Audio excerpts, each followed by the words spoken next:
Hi, I'm Wendy Zukerman, and you're listening to Science Versus. We are busily working on new episodes for our next season, which kicks off in March. We've got some awesome episodes coming up on ADHD and squirting. But before the fun games and waterworks, we just really wanted to update you on what was going on with science in the US right now. So Trump has said that he's trying to cut government spending. And last year, the US federal government deficit was $1.8 trillion. But still, scientists say that what is happening right now is unprecedented and insane. They're telling us that it's scary. One person told us that they've been crying every day. And to be honest with you, while following this attack on science, I've been crying too. It's mostly just shocking. You just can't believe that this is happening. This is Jocelyn Kaiser, a reporter for Science magazine. We talked about how in the past few weeks, thousands of federal websites have had information pulled from them. Thousands of people at agencies like the CDC, National Institutes of Health, and the EPA have been fired. Clinical trials, really important clinical trials, have been halted. Funding for research was stopped and then possibly restarted. There's just a lot of confusion. Jocelyn has been a journalist for over 30 years, and she told me that the changes she's seen since Trump became president are startling. Because we covered the first Trump administration, and it was nothing like this. It is just like nobody, it goes far beyond science, but it's like nothing anybody has ever seen in their lifetimes. And it's just bizarre. It's like, what is this world we're living in? It's censorship. It's not scientific. It's just complete crap. Headlines are screaming that Trump is waging an assault on science that will make Americans dumber and sicker. So after the break, what is actually happening right now? And how bad is this?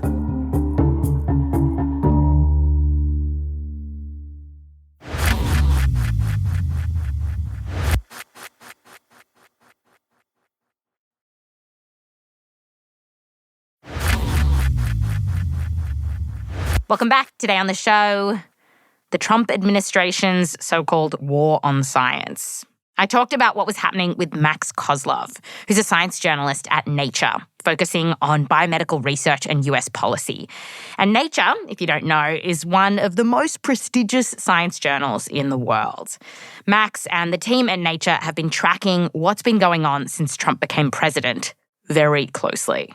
Now, when describing basically what's happening to science in the US right now, I'm hearing academics use words like unprecedented, scary. How would you explain the current situation? I think those words would be absolutely accurate. I've heard harrowing tales of people getting fired. There have been grants frozen and then unfrozen and then refrozen. So there's just a lot of confusion right now because the Trump administration has acted very quickly in putting out executive orders and directives. And at the same time, there have been a number of lawsuits. Those are still very much in process, given that, we're only weeks into the administration. But because of that, there's been kind of this roller coaster of emotions because things have started, things have stopped. But what is very clear is the mass firings, the mass freezing of funds, the censoring of government websites, that is all unprecedented. And so let's talk about the government websites, because in some cases, entire web pages have been taken down. So what is going on? This largely stems from a directive in Trump's first days in office that ordered certain terms related to gender ideology and woke terms and terms related to diversity, equity, and inclusion to be deleted from any federal resources.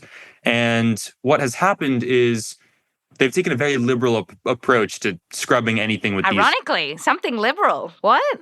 I know.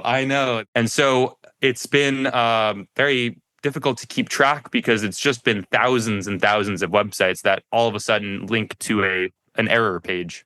It's really wild. So last week, as I was preparing for this episode, I just saw a bunch of pages on monkeypox prevention, HIV and transgender folks, health disparities among LGBTQ youth.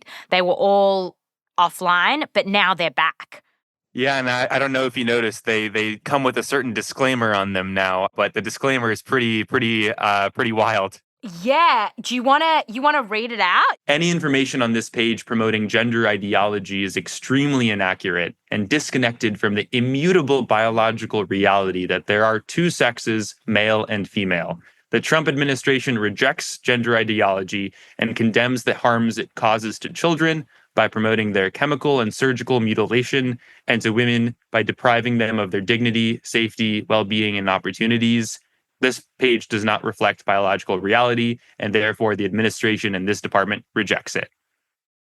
That is unbelievable. It's so Orwellian to just say that. I know. When in fact the biological reality is the exact opposite.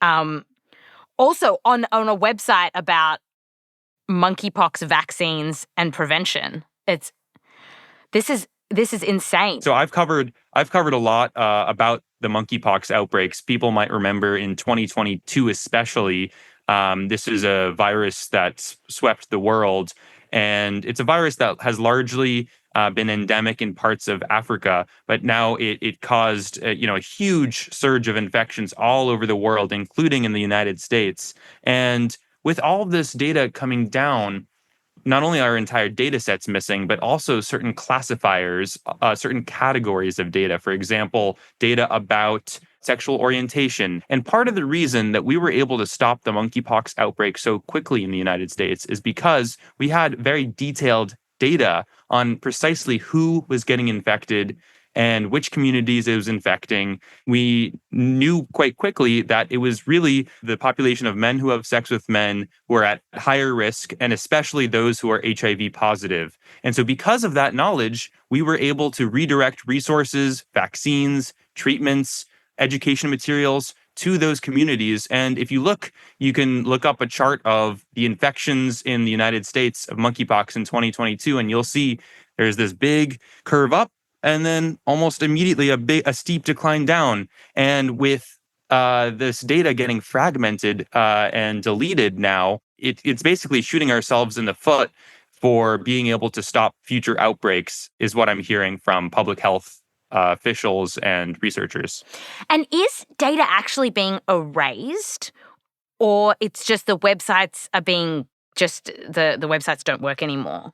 So my colleagues at Nature have reported that there are scientists who are banding together online to try to download entire websites, try to download these data sets before they go down, and in some cases trying to access archived versions of the websites so they can save the databases. They have like terabytes and terabytes of data, because these are such an important and incredibly useful resource for epidemiologists who monitor things like weekly flu infections to see if there is an uptick in cases, or monitoring the latest with what's happening with H5N1 right now to make sure that doesn't become a full-blown pandemic. Right, and because some of these data sets use these supposed diversity and inclusion words, like tracking the sexuality of individuals, the gender, the race, they're worried that they're going to get scrubbed. Is that right? Yes, exactly. And even in some cases, I mean, anything with the word race or ethnicity, and in a way that a lot of researchers say this is actually extremely inefficient. And it's a huge waste of resources for, all these federal employees to be spending time just, combing through website by website, data set by data set to see if it matches any of the keywords that the administration is looking for. Climate change has also been hit really hard by this. We're seeing the Department of State had a climate change section on their website. It's gone. The White House website climate change page is no longer existing. Max, so speaking of, you've mentioned these kind of forbidden words, these words that are no longer allowed to be on websites. The CDC told its scientists to retract or pause the publication of any research manuscript that's been considered by a scientific journal to ensure that those manuscripts do not use these terms. And just to be explicit, the terms are things like gender, transgender, pregnant person, pregnant people, LGBTQ, transsexual, non-binary, assigned male or female at birth. Why is the CDC, this is a memo coming from the CDC, why is that organization capitulating to this?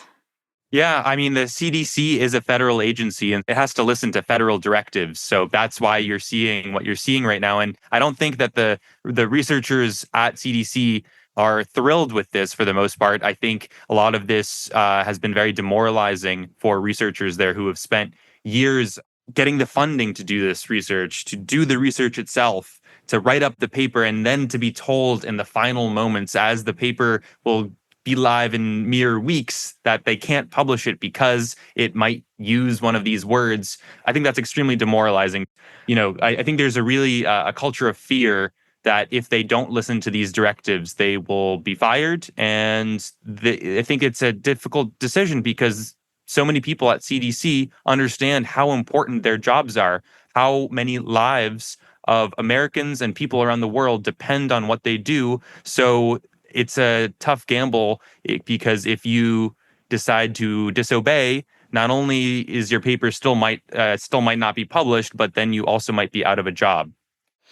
And then speaking of job losses, there has been quite a few firings going on just recently. So what's going on? Who's been targeted here when it comes to science? Yeah, thousands and thousands across agencies like CDC, NIH, you name it, have been terminated. And some actually were terminated. And I think they realized that their jobs were so important that they've tried to reinstate them in some cases. I know that a lot of these agencies, I've talked to people who have tried to argue that, you know, we can't fire these people because they're working on trying to stop H5N1 from becoming a pandemic, but a lot of those exemption requests have gone unanswered or gotten denied. So a lot of people getting fired at the NIH and CDC. There's also been a lot of confusion around funding for research. We're talking research for cancer drugs, for heart medication, new scientific discoveries.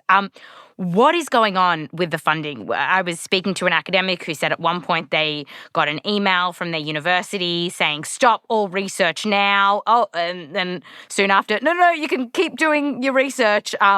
So are scientists still getting money for their research? Yeah, you ask a great question because, like I said, it's been a roller coaster. So pretty early on in the Trump administration, they tried to issue a funding freeze on all federal grants and foreign aid. And, you know, it was such an enormous directive that, you know, everybody was like, what do you mean? Like, it's especially confusing because in the United States, Congress controls money, controls appropriations. They have what's called the power of the purse. So we're talking about funds that have already been set aside to say, yes, this is going to the NIH for them to spend money on clinical trials, to spend money on research. And that's why courts in the United States issued a restraining order, a pause on the pause. You can see how this gets very confusing. Yes. So restraining the restraint. I hate a double negative, but in this case, I know. I don't envy people who cover the courts. So technically, any funds, any grants that have already been given out, they should be going to the universities, to the institutions, to the researchers again. Is that happening in all cases? Not really. And that's why a federal judge last week was pretty scathing in his remarks and said, look, the Trump administration needs to start funding again because I was pretty clear in that I issued a pause on the pause. So funding should be going out. But importantly, at the NIH, they have a very rigorous way of deciding which grants to fund. Basically, two separate panels of scientists have to say, yes, this is important research that we should fund. And all of that has been gummed up. Virtually none of those advisory council meetings where grants are kind of given the stamp of approval to say, yes, let's fund this research, have been happening.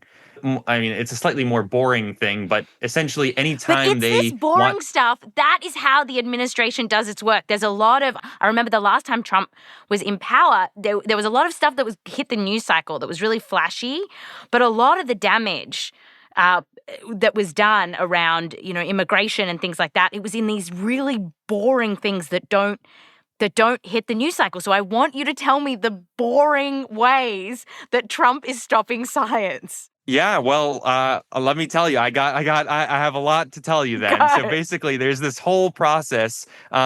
Anytime the government wants to hold a meeting, even if it's a meeting that's not open to the public, they have to basically post a notice to the Federal Register, basically saying to everybody, we're going to have a meeting. We're going to talk about grants. Right. And at NIH, those Federal Register notices are not allowed to be posted right now. This is how that's right. These incredibly mundane ways that therefore, as a direct consequence, researchers cannot get money to do their science. Because instead of saying we're freezing funding, which they tried and that didn't work, now the strategy is don't let them do a boring post. Yeah. And, it's one thing for it to for these meetings not happen for a week or 2 weeks. But now that we're getting near the 1 month mark, and then, the longer that this happens, the longer that researchers who submitted grants months ago wait to see if their projects even get funded. And this has huge implications, right? I mean, there was this study that came out a few years ago about NIH funding showing that every new drug approved by the FDA from 2010 to 2019, with every new drug, the NIH played some role in researching that drug. And so that's new drugs that people listening would have taken. And so now if this funding gets severely cut, I mean, the expectation is that we will have fewer drugs on the market, at least as quickly as we would have otherwise, right? Yes, exactly. And I was talking with the former NIH director, Harold Varmus, today, and he was wondering why industry, why pharma, why biotech hasn't been screaming, saying these changes are really bad because they're going to hurt industry, they're going to hurt the economy, and they're going to hurt people ultimately. Again, this culture of fear is very real. Nobody wants to draw a target to their back because they're worried that the administration, they've shown that they're interested in retribution, that they might be targeted next. After the break, why you shouldn't write a grant with the word women in it anymore. Plus, why the Trump administration might be going after science.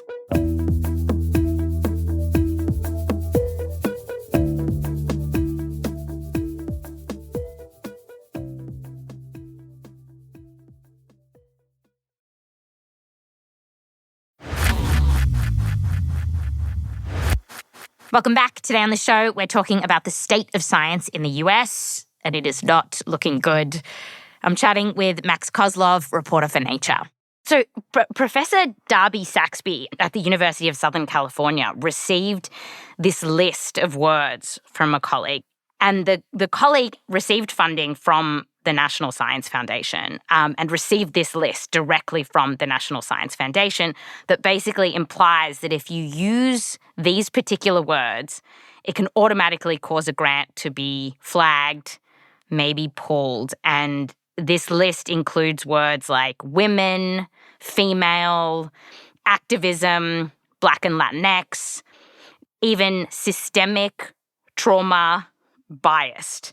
So no more talking about blunt force trauma or statistical bias, let alone talking about research into women or Black and Latinx folks.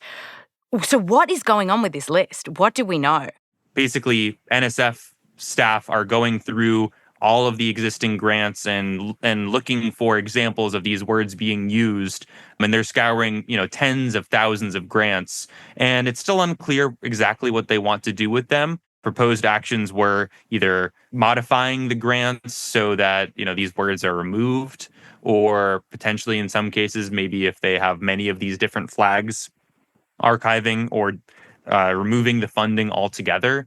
It's still unclear, but just to say that even while that is happening, while the lawsuit keeps going on, the NSF staff are still kind of combing through the grants in preparation for the next step for whatever it is on this crusade to get rid of gender ideology terms. But I also want to push back on the idea, like you mentioned, that these are in some way promoting what they call woke gender ideology. I talked with a researcher who works on women's health issues, and she was very frustrated that women's health was being equated with gender ideology because it is not gender ideology to study things like endometriosis or menstruation. And that was already it was a huge hurdle to get funding for those kinds of projects in previous administrations, let alone now. And we're talking again about the lives of millions and billions of women around the world here. Yeah, it's all part of the same package. It's all part of the anti-science agenda, whatever you want to call it. I mean, this list is out of control. It's like to call it as to try to pretend that this list is about gender ideology, racial ideology.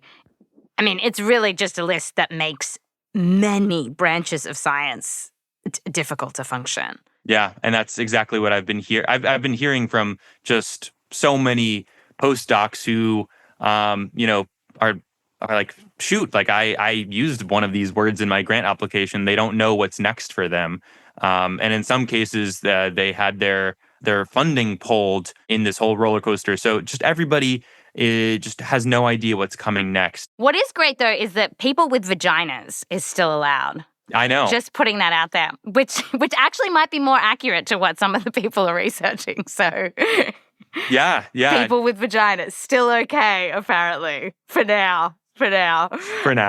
And by the way, we did reach out to the NSF, the National Science Foundation, and they wrote back saying, quote, NSF is working expeditiously to conduct a comprehensive review of our projects, programs, and activities to be compliant with the existing executive orders. And then they sent us to their website on these orders. Now, Max, USAID has been hit really hard. What are the public health implications of what's going on here? Yeah, hit hard is an understatement. I mean, it's a whole-scale dismantling is what it looks like. I mean, just again, there is litigation pending there as well, but even still, we're talking about thousands of employees being put on administrative leave around the world, and USAID is important for so many reasons. So, for example, USAID leads the President's Malaria Initiative. It's a program that funds malaria prevention and research. And that program has also seen funding dry up as a result of all this. Wow, it's called the President's Malaria. Clearly not this president. Yeah, I mean, and this program and PEPFAR, which is a big one that funds HIV research and prevention, those were started by Republican President George W. Bush, and it's frequently cited as one of the most impactful global health initiatives in the world. And to see it dismantled in this way, I think, has been gut-wrenching to so many researchers. USAID funds a lot of clinical trials around the world, and because of the dismantling of USAID, participants were just left absolutely hanging in the middle of a clinical trial. Some people on experimental drugs, experimental treatments, and all of a sudden just abandoned. And what this does is it sows distrust of both science and, in general, the United States. It's harrowing to hear stories like that. Absolutely. And so the USAID was on a 90-day freeze, but has it actually just been shut down?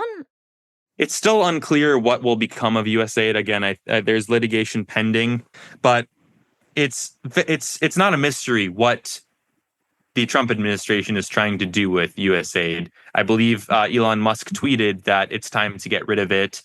Trump has supported this call, and you don't just try to gut an entire agency if you were trying to reform it. You're trying to burn it to the ground.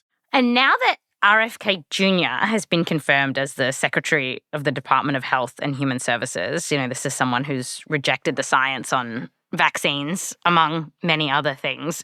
What are you most worried about? RFK Jr. has frequently said that he's not an anti-vaxxer, that he doesn't want to take away vaccines from everybody, but his actions, his entire career would say the opposite. He has worked for an organization that has tried to remove vaccines from the childhood vaccine schedule.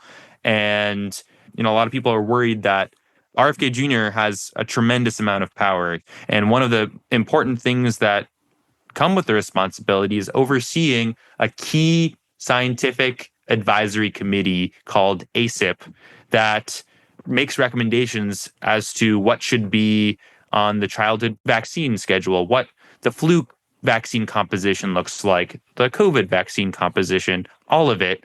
The secretary is able to pick who's on that committee. The secretary is able to remove people from that committee. Oh, God. They have a tremendous amount of influence on that committee of scientists, and he can easily stack it with people who are more favorable to his opinions about vaccines. And in addition to that, he also oversees what's called the Vaccines for Children program. This is a program that provides vaccines to children whose parents might not be able to afford them. And it's a large part of the reason that we're able to achieve herd immunity, to achieve nationwide coverage for diseases like measles that we're now seeing resurgences of. And anything that undermines this program, even if it's just casting fear or casting doubt about vaccines, can make a huge difference in how likely it is that there's a measles outbreak. We're hearing about parents in the US downloading the vaccine schedules for their kids now because they're worried about that information being wiped and changing. Do you think that's an overreaction? If you asked me on January 19th, before this administration started, whether they would be taking down thousands of websites relating to a whole slew of random words, I would have said you're crazy. So I don't think that's an overreaction. Why do you think the Trump administration is going after science in this way?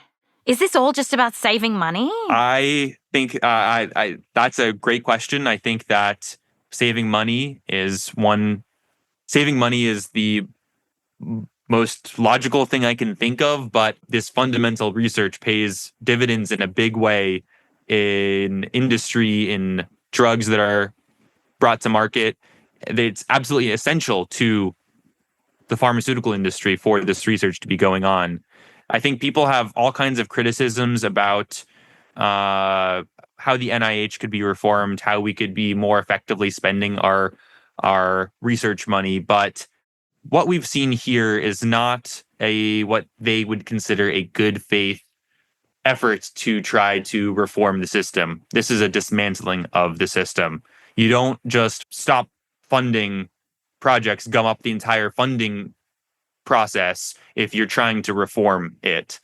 I think you could, some people have attributed it to retribution. I think the NIH caught a lot of flack after the COVID-19 pandemic by Trump and his allies. So it could be something along those lines. Wow. They're still pissed about masks? Is that what's going on here? I've still yet to see kind of a full-scale explanation for what's going on. It feels like a war on science, if we call it that, makes sense because science is how we understand the world and how we can tell facts from misinformation, from lies. And so if you have an administration that just wants to say whatever it says, whatever fits its agenda, whether it's facts or not, science would get in the way of that. Yeah, I think that's one interpretation of this all, and I think that people are really struggling to make sense of it. I think that's what hurts so much. I think my last question is, when I talk to academics about this, I think depending on their optimism, they either see this as sort of a bit like Trump's negotiation tactics with the tariffs, make it really bad to begin with, then you sort of sidle somewhere in between and it's maybe not so bad. There's some victims along the way. Science survives, having lost an arm or two. But then others tell me they think the war on science is here to stay for the next 4 years at least. And this is only going downhill. What do you think? The changes that have already been made in 3 weeks will have lasting implications. And so it seems to me that it's not just a threat of tariffs here. I talked with researchers who were optimistic or who were willing to give this administration a chance. And I think that in just a few short weeks, that optimism has quickly soured once they realized just the tenor and the vitriol of some of the administration's actions. Who knows what will come after, but that is kind of the reaction I've been hearing so far.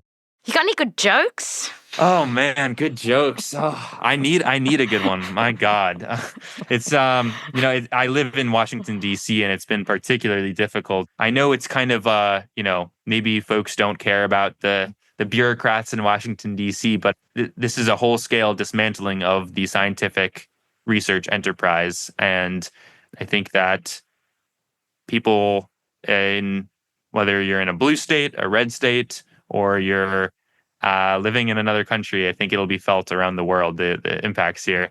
You asked about a funny joke, though. My God. I've just been relying on my plants to give me some peace and levity in these trying times.